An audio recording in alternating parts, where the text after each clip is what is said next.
الحمد لله نحمده ونستعينه ونستغفره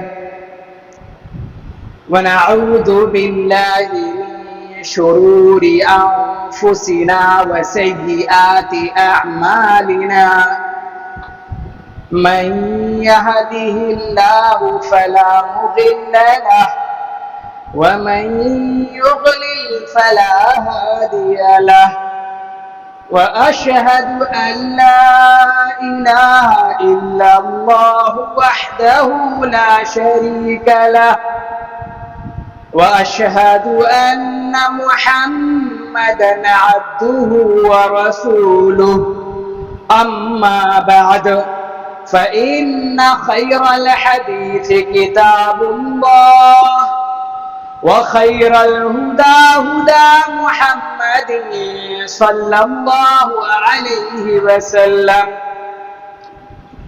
وشر الأمور محدثاتها وكل محدثة بدعة وكل بدعة ضلالة وكل ضلالة في النار فأعوذ بالله السميع العليم من الشيطان الرجيم من همزه ونفخه ونفثه بسم الله الرحمن الرحيم قاف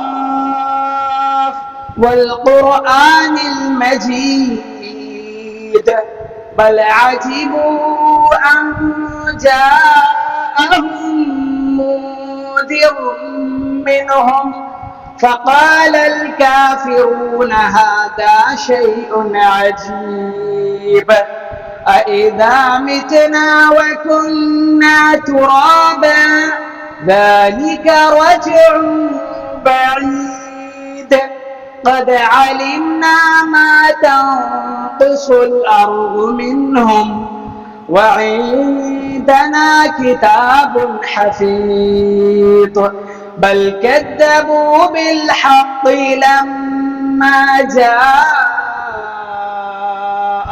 فهم في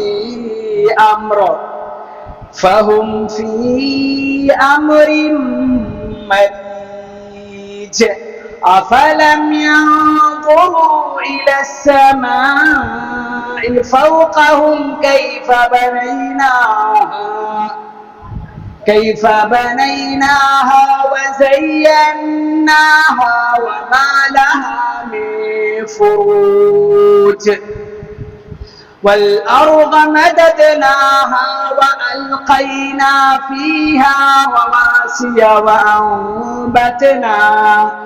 وأنبتنا فيها من كل زوج بهيج تبصرة وذكرى لكل عبد منيب ونزلنا من السماء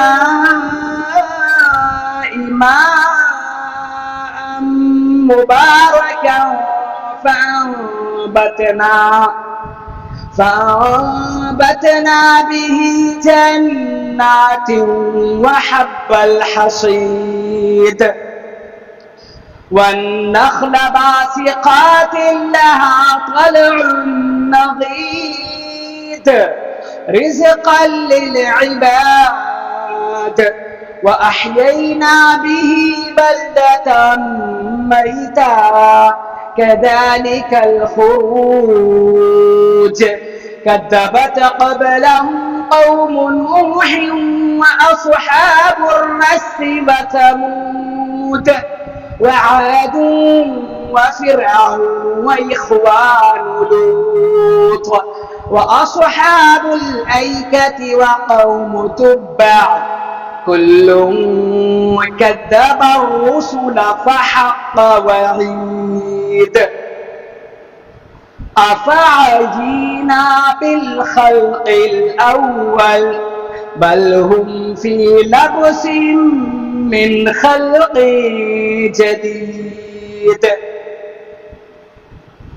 وقال الله سبحانه وتعالى يا أيها الذين آمنوا قوا أنفسكم وأهليكم نارا وقودها الناس والحجارة عليها ملائكة غلاظ شداد لا يعصون الله ما أمرهم ويفعلون ما يؤمرون. وقال النبي صلى الله عليه وسلم بادروا بالأعمال فتنا كقطع الليل المظلم يصبح الرجل مؤمنا ويمسي كافرا ويمسي مؤمنا ويصبح كافرا يبيع دينه بعرض من الدنيا. حاضرین جمعہ، دینی ملی بھائیوں اور دوستوں، سب سے پہلے اس اللہ وحدہ لا شریک کے لیے تمام قسم کی تعریفات لائق ہیں، زیبا ہیں، جس اللہ رب العالمین نے ہمیں پیدا فرمایا، جو اکیلا ہمارا تنہا خالق ہے، مالک ہے، مدبر ہے، اور ہماری ہر چھوٹی بڑی عبادتوں کا حقدار صرف اور صرف اللہ رب العالمین ہے.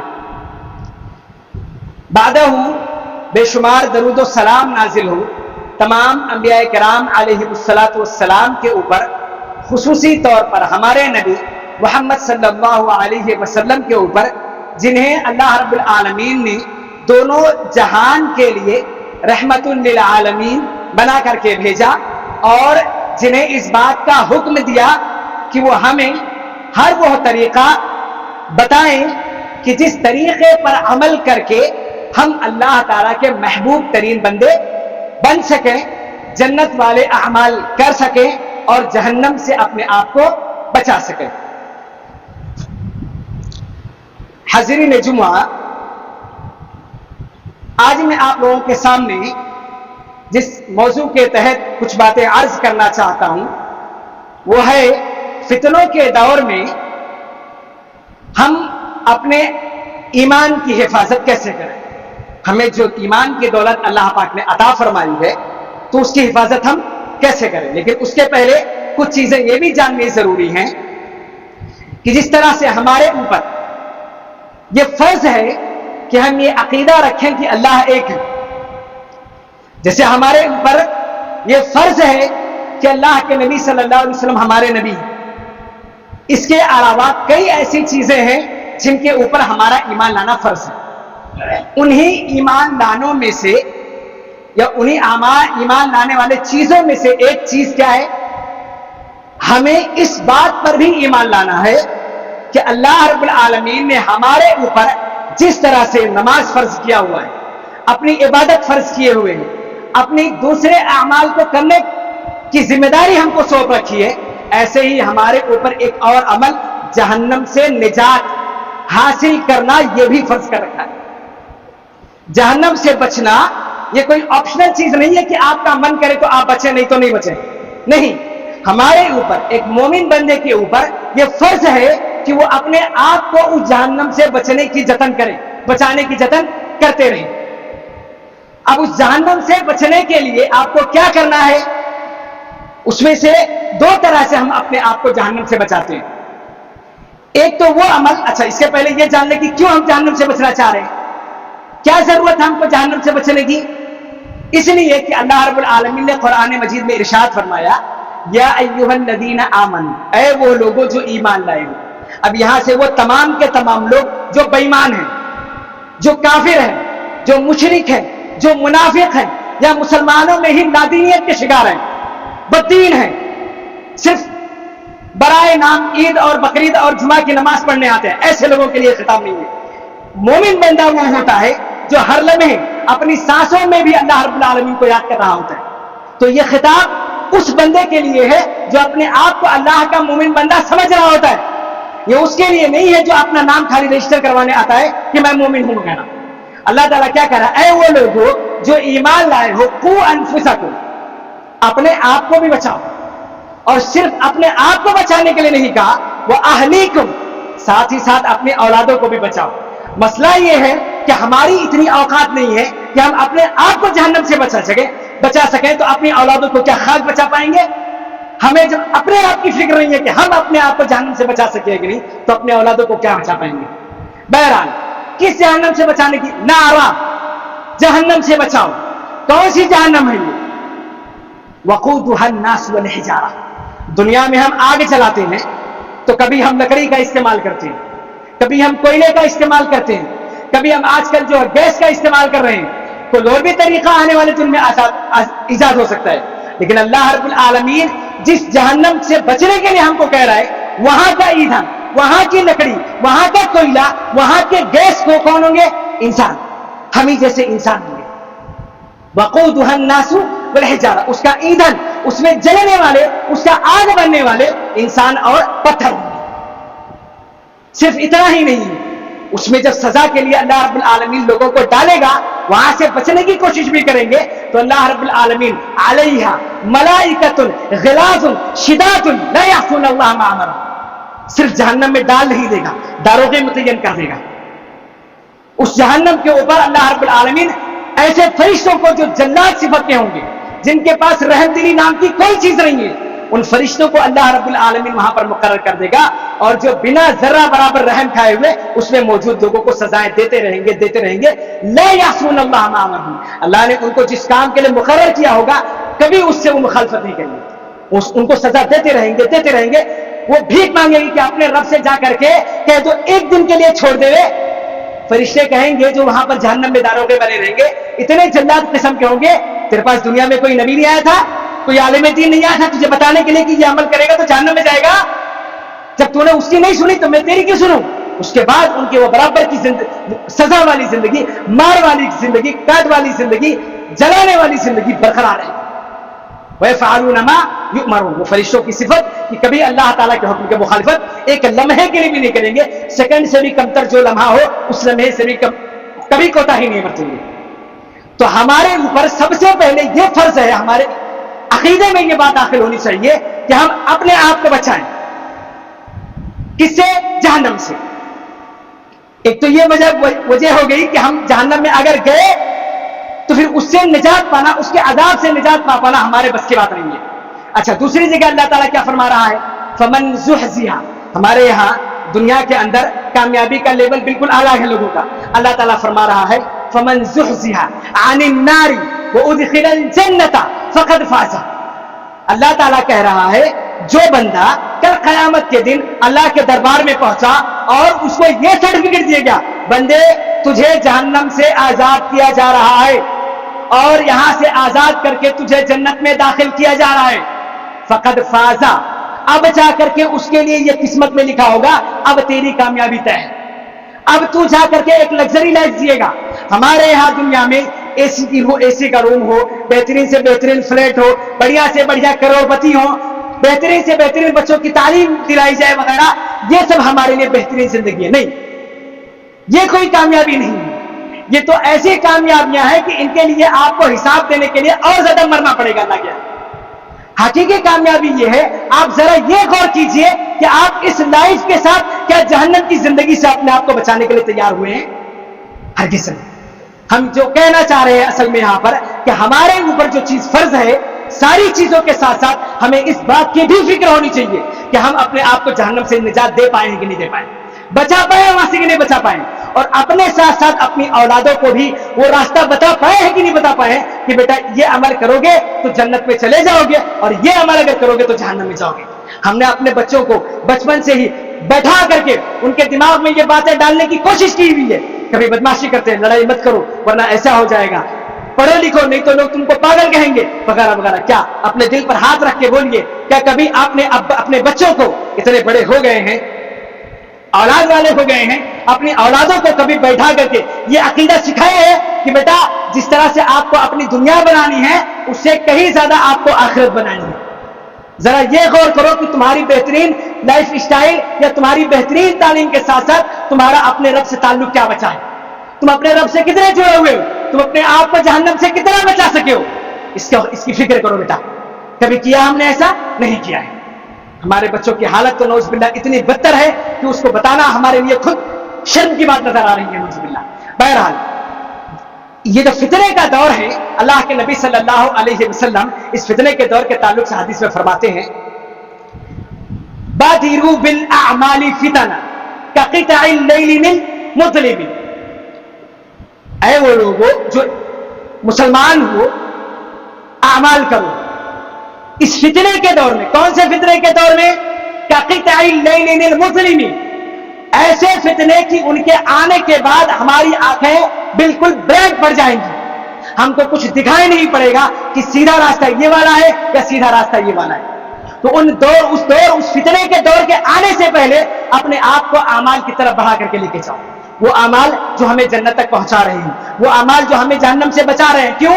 جب وہ فتنے والے دور آ جائیں گے، اندھیرا چھا جائے گا، تو نتیجہ یہ ہوگا یصبح الرجل مؤمنا، صبح سویرے آپ عبداللہ بن کے اٹھیں گے، عبد الرحمن بن کے اٹھیں گے، احمد محمد بن کر کے اٹھیں گے، خدیجہ فاطمہ بن کر کے اٹھیں گے، لیکن دن بھر اتنے فتنے آپ کے سامنے آئیں گے، اتنا آپ زیادہ فتنوں کے شکار ہو جائیں گے، اچھے اور برے کی تمیز اتنی زیادہ مات پڑ جائے گی، ختم ہو جائے گی کہ شام ہوتے ہوتے وہی محمد، وہی احمد، وہی عبداللہ، عبد الرحمن، فاطمہ، خدیجہ کافر بن جائیں گے۔ آگے کیا کہا؟ وَيُمْسِي مُؤْمِنًا وَيُصْبِحُ كَافِرًا، رات میں وہ ایمان والا بن کر کے سوئے گا لیکن صبح ہوتے ہوتے وہ کافر بن جائے گا۔ کیوں؟ فتنے کی چکا چوندھ، اتنا زیادہ اس کے اوپر پریشر ڈالا جائے گا، اتنا زیادہ اس کے درمیان فتنے پھیل کر کے آئیں گے کہ وہ اچھے اور برے کی تمیز پوری طرح سے کھو دے گا، اور آخر میں کیا ہوگا؟ يَبِيعُ دِينَهُ بِعَرَضٍ مِّنَ الدُّنْيَا، چند سکوں کے عوض اپنے دین کو بیچ دے گا۔ مسجد کی ذمہ داری ملی، مدرسے کی ذمہ داری ملی، کسی اور چیز کی ذمہ داری ملی، کبھی ایم ایل اے بن گئے، کبھی کسی پارٹی کے سدسیہ بن گئے، لوگوں کے ایمان اور یا لوگوں کے ذمہ داریاں ان کے سر پر چلی گئی، دولت دیکھے ایمان میں کھوٹ آ گیا اور اپنا دین بیچ دیا۔ یہ حال نعوذ باللہ من ذالک ہمارے یہاں موجود ہے۔ ہم سب بیٹھے ہیں یہاں پر، سب اپنے آپ کو مسلمان کہہ رہے ہوتے ہیں، لیکن سچ میں بتائیے کہ کیا واقعی ہم اپنے ایمانوں کو بچا کے رکھے ہوئے ہیں؟ کیا ہم دن بھر میں 24 گھنٹے کے اندر کئی مرتبہ اپنے دینوں کو نہیں بیچتے ہیں؟ يَبِيعُ دِينَهُ بِعَرَضٍ مِّنَ الدُّنْيَا، دنیا کے عوض میں ایمانداری کی بات آتی ہے بےایمانی کر بیٹھتے ہیں، سچ بولنے کی باری آتی ہے جھوٹ بولنے بیٹھے ہوتے ہیں۔ اللہ رب العالمین نے جس جہنم سے بچنے کے لیے ہم کو کہا، اس جہنم سے بچنے کے دو طریقے ہیں۔ نمبر ایک، یا تو آپ ہمیشہ کے لیے اس جہنم کے حقدار بننے سے اپنے آپ کو بچا لیجیے، مجھے ہمیشہ نہیں رہنا ہے، اپنے اندر یہ ایمان، یہ عقیدہ، یہ عمل پیدا کیجئے کہ مجھے اس جہنم میں ہمیشہ کسی صورت نہیں رہنا ہے۔ تو اب یہ بھی جاننا ضروری ہے کہ وہ کون سے اعمال ہیں جو آپ کو ہمیشہ جہنم میں ڈالیں گے؟ زیادہ نہیں ہے، موٹے طور پر نمبر ایک آپ کا شرک کرنا، نمبر دو آپ کا کفر کرنا، اور نمبر تین آپ کا نفاق والے اعمال کرنا، منافقت اختیار کرنا۔ منافقت کا مطلب ہم یہاں پہ چولا پہن کے کھڑے ہوئے ہیں، لگ رہا ہے مولوی صاحب بڑے صاف ستھرے اور اچھے ہیں، لیکن اندر ہمارے اتنا کینہ کپٹ، اتنا بغض، اتنی نفرت ہے کہ اس کی ترقی ہم کو دیکھی نہیں جا رہی ہے، اس کی تباہی ہم سوچ رہے ہیں، وہ مر جائے، وہ دھس جائے، وہ کیوں اچھا کھا رہا ہو، کیوں پل رہا، کیوں بڑھ رہا ہے وغیرہ۔ یہ منافقت ہے، اور یہ بھی ہمارے ہمیشگی کے لیے جہنم میں جانے کا سبب ہے۔ اور شرک تو آپ جانتے ہی ہیں، یا تو غیر اللہ کے سامنے آپ اپنا سر جھکائیے یا اللہ کو مانیے، لیکن ساتھ میں کسی بابا شابا کو بھی پوچھیے، ساتھ میں کسی تعویذ کو بھی پوچھتے رہیے، ساتھ میں کسی غیر اللہ کو بھی مددگار سمجھتے رہیے وغیرہ۔ یہ شرک کی دوسری قسم ہے۔ اور کفر کا مطلب یہ ہے کہ یا تو سرے سے آپ اللہ تعالیٰ کا انکار کر دیجئے، اور یا تو اس کے احکامات میں سے کسی چیز کا انکار کر دیجئے۔ یہ وہ اعمال ہیں جو آپ کو ہمیشہ کے لیے جہنم میں ڈال دیں گے، آپ کبھی وہاں سے واپس نہیں آ سکتے، چاہے آپ عبداللہ ہی کیوں نہیں ہو، چاہے آپ احمد ہی کیوں نہ ہو، فاطمہ ہی کیوں نہ ہو، لیکن آپ ایک مرتبہ ان اعمال کو کر کے جہنم میں چلے گئے تو آپ واپس نہیں آ سکتے، کوئی آپ کو وہاں سے نہیں بچا سکتا۔ اور دوسرا طریقہ ہے کہ آپ ایسے اعمال بالکل کرے ہی نہ کہ آپ کو جہنم میں جانے کی نوبت ہو۔ کیا ہے وہ؟ ہر وہ چیز جو آپ کے اوپر فرض ہے کرنا، اس کو آپ بچا لیں گے، اور ہر وہ چیز جو آپ کے اوپر فرض ہے ترک کرنا، اس کو آپ مت بچا لے کر آئیے۔ واجبات اور منہیات دو لفظ استعمال ہوتے ہیں عربی میں۔ جو بھی چیزیں آپ کے اوپر فرض ہیں، اگر آپ ان کو بچا لاتے ہیں، آپ اپنے آپ کو جہنم سے بچا رہے ہیں، اور ہر وہ چیز جو آپ کے اوپر حرام ہے کرنا، اگر آپ اس سے بھی بچ رہے ہیں تو آپ اپنے آپ کو جہنم سے بچا رہے ہیں۔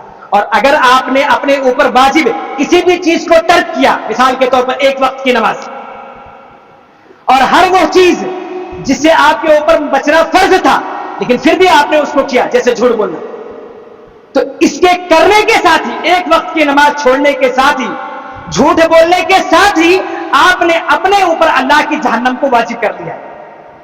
اب یہ اللہ کا کرم ہوگا، یہ اس کا رحم ہوگا کہ وہ اللہ رب العالمین آپ کو یا تو معاف کر دے یا اس ایک وقت کی نماز کے چھوڑنے کی سزا کے لیے آپ کو جہنم میں ڈالے اور سزا پوری ہونے کے بعد باہر نکالے، یا اللہ رب العالمین آپ کے جھوٹ بولنے کو معاف کر دے، اور یا تو اللہ رب العالمین اس جھوٹ بولنے کے برابر جو سزا ہے جہنم میں، اس کو ڈال کے جہنم میں اتنی سزا دینے کے بعد پھر باہر نکالے، لیکن میرے کی جہنم سے نہیں، اللہ ہے کہ اللہ کا کرم ہو جائے۔ اب ان دونوں طریقوں کے بعد اب ہم یہ دیکھتے ہیں آج کے اس دور میں ہمارے پاس کیا ہم اس لیول کو پہنچے ہیں کہ جہنم کے بچنے سے یا جہنم سے بچنے کے لیے ان دونوں راستوں پر عمل پیرا ہیں؟ واقعتاً ہمارا عمل ایسا ہے کہ ہم اپنے آپ کو جہنم سے بچا پا رہے ہیں؟ یہ سب غور کرنے والی چیزیں ہیں، ہم ان کے متعلق انشاءاللہ کچھ چیزیں آپ کے سامنے کسی اور موقع پر عرض کرنے کی کوشش کریں گے۔ فی الحال آپ کے دماغ میں یہ بات ہم چھوڑنا چاہ رہے ہیں کہ ذرا غور کیجئے، اپنے دین اور ایمان کے بارے میں فکر کیجئے کہ آپ کس عمل اور کس لیول اور کس راستے پر چلے جا رہے ہیں، کہ کیا آپ جہنم سے اپنے آپ کو بچا پا رہے ہیں، کیا اپنے آپ کے اوپر آپ نے جنت کو واجب کر لیا ہے یا نہیں کر لیا ہے۔ اللہ رب العالمین سے دعا ہے کہ مولا جن باتوں کو ہمارے سامنے پیش کیا گیا ہے ان کے بارے میں غور و فکر کرنے کی ہمیں توفیق عطا فرمائے، آمین۔ وآخر دعوانا ان الحمدللہ رب العالمین۔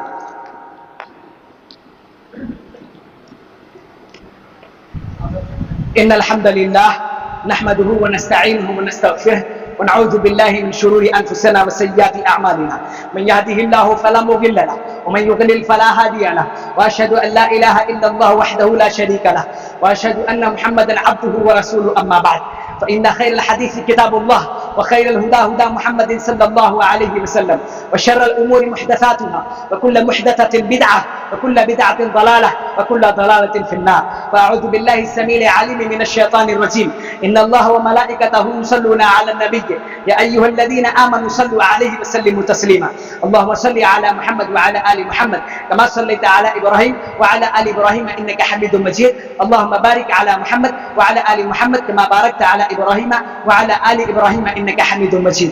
حاضرین جمعہ، جس ایمان اور عمل کے حفاظت کے تعلق سے شروعات میں نے بات کی تھی، اس کی بہت ساری شکلیں ہیں۔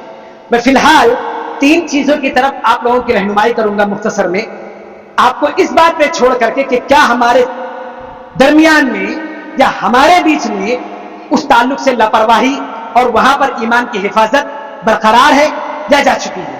نمبر 1، ہم میں سے بہت سارے لوگ یا تو گاؤں سے بلکہ بسا اوقات یہاں سے اپنی اولادوں کو یا بسا اوقات اپنے آپ کو اپنے ملک کو چھوڑ کر کے غیر ملکوں کی طرف سفر کرتے ہیں، بہترین لائف کے لیے، اچھی کمائی کے لیے، اچھے اسٹیٹس کے لیے، کوئی بھی راستہ ہو، تہذیب تمدن کے لیے، خاص طور سے ویسٹرن کلچر میں جاتے ہیں اور کئی سارے لوگ گلف کنٹریز میں جاتے ہیں۔ نمبر 1۔ نمبر 2، بہت سارے لوگ اپنے اپنے گاؤں کو چھوڑ کر کے شہروں میں آتے ہیں، ایک ہی ملک کے اندر، کوئی یو پی سے آیا ہے، کوئی بہار سے، کوئی بنگال سے، کوئی کسی اور طرف سے، سب اپنے اپنے طرف سے آتے ہیں، شہروں کی طرف رخ کرتے ہیں، دلی میں، ممبئی میں، گجرات میں، کہیں اور پر۔ کہ مقصد کیا ہوتا ہے؟ صرف یہی کہ ہم بھائی ایک بہترین کمائی کر سکیں، ایک بہترین زندگی گزار سکیں، اپنی اولادوں کو بہترین تعلیم دے سکیں۔ نمبر 2۔ نمبر 3، اسی طرح سے ہم اپنی اولادوں کے تعلق سے کیا کرتے ہیں؟ ان کی بہترین تعلیم کے لیے ہم بہترین سے بہترین ان کے انتظامات کرتے ہیں، بہترین سے بہترین بلکہ مہنگے سے مہنگے انگلش میڈیم کے یا کسی بھی میڈیم کے، ضروری نہیں کہ انگلش میڈیم میں آپ بولے خالی انگلش میڈیم کو پکڑ کے بیٹھے ہیں، نہیں، کوئی بھی تعلیم کا مرحلہ ہو اس میں آپ چاہتے ہیں کہ آپ کا بچہ ایک ہائی کوالیفیکیشن حاصل کر لے، اس کو بہترین سے بہترین کھانا دیتے ہیں، اس کو بہترین سے بہترین پہناتے ہیں وغیرہ، آپ کا حق ہے۔ لیکن ان تینوں چیزوں کے اندر واپس آپ آئیے پلٹ کر کے، کیا واقعی جب آپ باہر کے ملکوں میں جاتے ہیں، جب آپ بڑے بڑے شہروں میں آتے ہیں، جب آپ اپنے اولادوں کو اونچے سے اونچے مدرسوں میں یا اونچے سے اسکولوں میں پڑھاتے ہیں، تو ان کے دین کی طرف کبھی آپ نے توجہ دیا ہے؟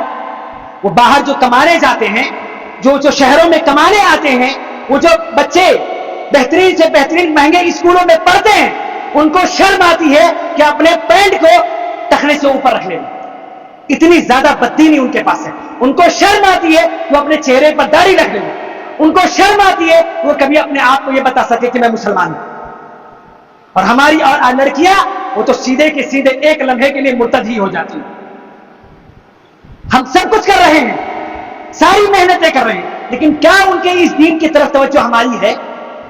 کیا ہم اپنے آپ کو ماڈرنزم کرنے کے لیے ان کو پوری طرح سے بددین کر کے چھوڑیں گے؟ باہر کے ملکوں میں جانے والے، شہروں میں آنے والوں کی نسلیں ایسی ہو گئی ہیں میرے بھائی کہ ان کو اس بات کی توفیق نہیں ہے کہ ان کا باپ اگر مر گیا ہو تو وہ اپنے مرے ہوئے باپ کے ہاتھ میں اللہم اغفر لی، اے اللہ میرے ابا کو معاف کر دے، اس کلمے کو بھی ادا کرنے کی توفیق ان کے پاس نہیں ہے۔ کیا کریں گے ایسی تعلیم کا؟ کیا کریں گے ایسے کمائی کا؟ اور کیا کریں گے ایسے اسٹیٹس کا جو آپ کی اولادیں آپ کے مرنے کے بعد آپ کے ہاتھ میں دو لفظ بولنا پائیں، اللہ سے آپ کو بخشنا پائیں؟ ان کے دین کی، ان کے تعلیم کی انتظامات، ان کے ایمان کی حفاظت کس کی ذمہ داری ہے؟ تو یہ باتیں ہیں، ان پر غور کرنے کی ضرورت ہے۔ اللہ تعالیٰ سے دعا ہے کہ اللہ رب العالمین ہم جس طرح سے دنیا کی چکا چوند میں فطرے میں مبتلا ہوتے جا رہے ہیں، ہمیں اس بات کی توفیق دے کہ ہم اپنے ایمان کی بھی فکر کریں۔ اے اللہ رب العالمین ہماری اولادیں جو پوری طرح سے بے راہ روح ہو چکی ہیں انہیں ایمان کی توفیق عطا فرما۔ اے اللہ تعالیٰ ہمیں جو بیمار ہیں انہیں شفا یاب کر دے۔ اے اللہ تعالیٰ ہمیں جو مقروض ہیں ان کے قرض کو ادا کر دے۔ اے اللہ رب العالمین ہم میں سے جو پریشان حال ہیں ان کی پریشانیوں کو دور کر دے۔ ہمارے ملک اور تمام بلاد اسلامیہ بلکہ تمام دنیا کے اندر امن و سکون پیدا فرما۔